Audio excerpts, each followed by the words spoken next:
Hello and welcome friends, मैं विशाल माथुर एक बार फिर से आप सभी लोगों का स्वागत करता हूं आपके अपने YouTube channel exam target step toward success में।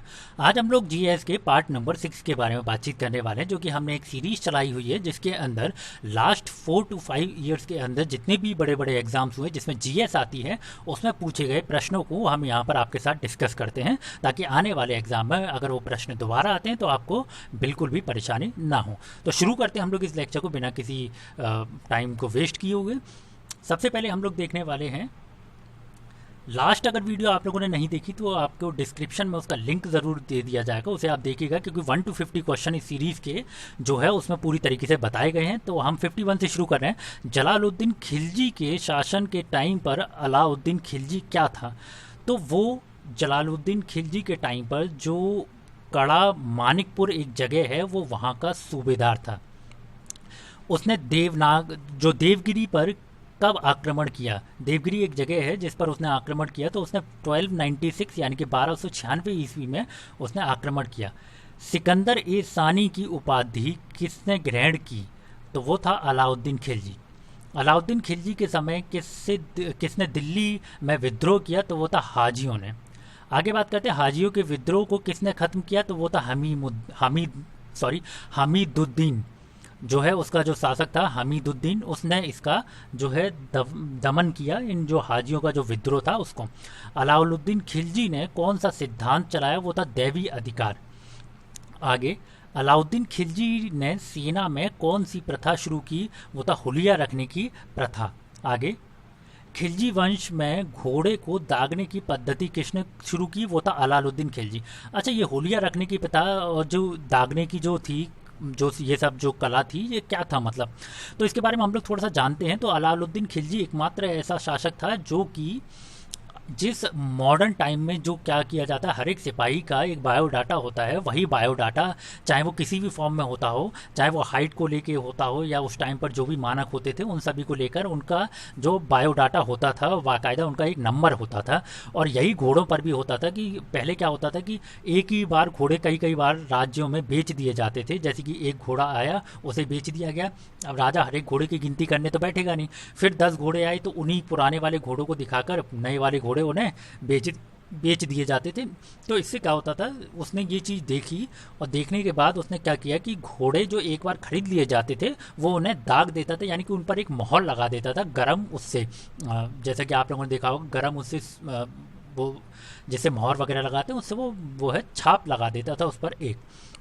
आगे अगर हम बात करेंगे, खिलजी वंश में घोड़ों को दागने की पद्धति अलाउद्दीन खिलजी ने शुरू की। भू राजस्व व्यवस्था को अधिक प्रभावी बनाने के लिए अलाउद्दीन खिलजी ने किसकी स्थापना की? तो वो था दीवान ए मुस्तखराज। तो ये मुस्तखराज, दीवान ए मुस्तखराज कौन सा होता है? मतलब जिस तरीके से इस समय आपके जो हर एक जो इनकम टैक्स के वो होते हैं ऑफिसेस होते हैं, उसी तरीके से मान लीजिए जो कि ये लोग क्या करते थे, अपना टैक्स वसूलते थे। आगे चलते हैं, अलाउद्दीन खिलजी का प्रसिद्ध सेनापति कौन था जिसने दक्षिण भारत अभियान का नेतृत्व किया? तो था मलिक काफूर। अच्छा, ये जो मलिक काफूर था वो एक किन्नर था जो अलाउद्दीन खिलजी ने उसे एक बाजार से खरीदा था। आगे अगर हम बात करेंगे, अलाउद्दीन के दरबारी कवि कौन थे? तो वो तो है अमीर खुसरो। सितार एवं तबले के आविष्कार का श्रेय किन्हें जाता है? तो वो भी है अमीर खुसरो। अब ये इब्न बतूता की पुस्तक रेहला में किस शासक की घटनाओं का वर्णन किया गया है? तो वो है मोहम्मद तुगलक। आगे अगर हम बात करें, अलाउद्दीन की मृत्यु के बाद दिल्ली का सुल्तान कौन बना? तो वो था कुतुबुद्दीन मुबारक। इसने खलीफा की उपाधि ग्रहण की थी। आगे बात है गयासुद्दीन तुगलक 1320 से 1325। गयासुद्दीन तुगलक का मूल नाम क्या था इसका, जिसने शासन किया था 1320 से लेकर 1325 का? उसका नाम था गाजी तुगलक या गाजी बेग तुगलक। आगे अगर हम बात करेंगे, किस शासक ने कृषि उत्पादन में वृद्धि की ओर जो है सबसे पहले ध्यान दिया? वो था गयासुद्दीन तुगलक। गयासुद्दीन तुगलक ने किस नगर की स्थापना की? तो वो है तुगलकाबाद। ये तुगलकाबाद कहाँ पड़ता है आप लोग को पता होना चाहिए, दिल्ली से पहले का इलाका है। मतलब अब तो वो दिल्ली के अंडर में ही मान लीजिए एक तरह से। तो तुगलकाबाद एक जगह है, उसकी इसने जो है इस नगर की इसने स्थापना की थी। आगे अगर हम बात करेंगे, गयासुद्दीन तुगलक ने चिश्ती संप्रदाय के संत से अच्छे संबंध नहीं थे। किस संत से इसके अच्छे संबंध नहीं थे? तो वो था निज़ामुद्दीन औलिया। आगे अगर हम बात करेंगे मोहम्मद बिन तुगलक को और किस नाम से जाना जाता था, वो है जूना खां। आगे अगर हम बात करेंगे दिल्ली के सुल्तानों में ऐसा कौन था जिसने योग्यता के आधार पर पद देना प्रारंभ किया? तो वो था मोहम्मद बिन तुगलक। ऐसा नहीं था कि जिसमें योग्यता थी उसे भी सिपाही बना लिया जाए केवल, जैसे पहले और शासकों में होता था। क्या होता था कि जो भी आता था उसे चापलूसी या इन सब के तौर पर जो भी था तो उन्हें रिक्रूट कर दिया जाता था बड़ी बड़ी पोस्ट पर, और जो लायक नहीं होते थे उन्हें बड़ी बड़ी पोस्ट मिल जाती थी इसी तरह, और जो लायक होते थे उन्हें जो है सिपाही वगैरह केवल बना के रख दिया जाता था। तो फिर इतने वो सारी चीज़ें हटाई। आगे देखते हैं मोहम्मद बिन तुगलक के शासनकाल में किसने दक्षिण में स्वतंत्र राज्य विजयनगर की नींव रखी? वो था हरियर और बुक्का। ये दोनों भाई थे, याद रखिएगा, बहुत इंपॉर्टेंट भी है ये। मोहम्मद बिन तुगलक ने अपनी राजधानी कहाँ स्थानांतरित की? तो वो था दौलताबाद। मोहम्मद बिन तुगलक के दरबार में किसने 17 साल गुजारे? वो थी वर्नी। हालांकि ये बहुत कम पूछा जाता है। कृषि के विकास के लिए मोहम्मद बिन तुगलक ने किस विभाग की स्थापना की? तो वो था दीवान ए कोही। आगे अगर हम बात करेंगे मोहम्मद बिन तुगलक ने किस चीन के शासक जो है तोगन तिमूर के दरबार में अपना राजदूत बनाकर भेजा? तो वो था इब्न बतूता। आगे अगर हम बात करेंगे मोहम्मद बिन तुगलक को मानसिक रूप से विक्षिप्त किसने माना? तो वो था ब्रिटिश इतिहासकार एल्फिंस्टन। जो है एल्फिंस्टन थे, उन्होंने ये अपनी किताब में लिखा हुआ है, क्योंकि बहुत बार ऐसा देखा गया है कि ये जो मोहम्मद बिन तुगलक थे उन्हें बहुत सारी नीतियों के कारण इन्हें जो है मानसिक रूप से इन्हें विक्षिप्त बोला गया, इनकी उन्होंने अपनी किताब में। किसने लिखा था कि सुल्तान के मरने के बाद सुल्तान को प्रजा और प्रजा को सुल्तान से मुक्ति मिल गई? तो वो था बदायूनी। आगे अगर हम बात करेंगे किसी चीन शासक ने 1341 ईस्वी में मोहम्मद बिन तुगलक के दरबार में अपना राजदूत भेजा? वो था तोगन तिमूर। आगे अगर हम बात करेंगे मोहम्मद बिन तुगलक की मृत्यु कहाँ हुई? तो वो था थट्टा एक जगह है, वहाँ हुई। मोहम्मद बिन तुगलक के बाद दिल्ली का शासक कौन बना? तो वो था फिरोज शाह तुगलक। फिरोज शाह तुगलक किसका बेटा था? तो वो था गयासुद्दीन के छोटे भाई रज्जब का।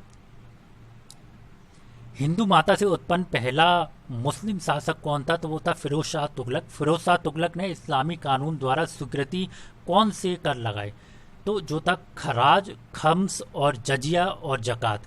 जो उसमें क्या था कि जो लोग जो मुस्लिम धर्म को नहीं मानते थे उन्हें अपने देवी देवताओं को पूजने के लिए या अपने धार्मिक स्थलों पर जाने के लिए ये जो जजिया, जक़ात और ये सारे कर लगाए जाते थे।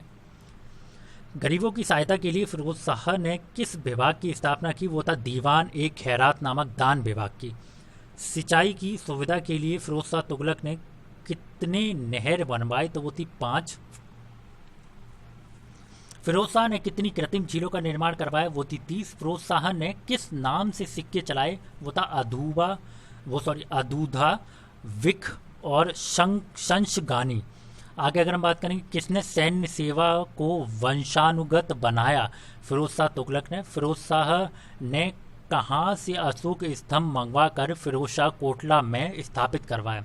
वो था मेरठ तथा टोपरा से जो है इन्होंने अशोक स्तंभ को मंगवाया, और फिरोज शाह कोटला में, अब जो कि एक क्रिकेट का मैदान भी है वहाँ पर, तो आपने सुना होगा।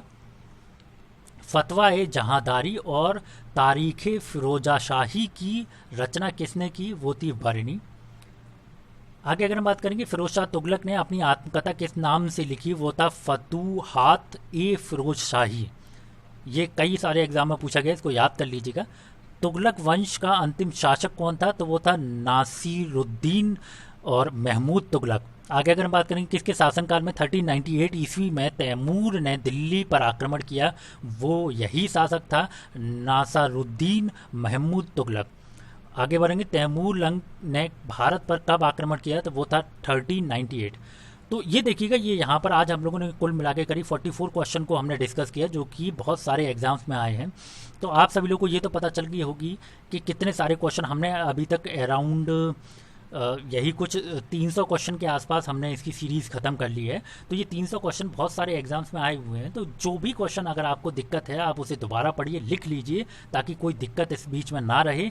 तो कैसी लगी वीडियो एक बार ज़रूर कमेंट बॉक्स में बताइएगा, लाइक करिएगा और ज़्यादा से ज़्यादा शेयर करिएगा। अगर आपने अभी तक इस चैनल को सब्सक्राइब नहीं किया तो इस चैनल को सब्सक्राइब करिएगा, ताकि आप लोगों को डेली की डेली अपडेट मिल सके। Thank you very much.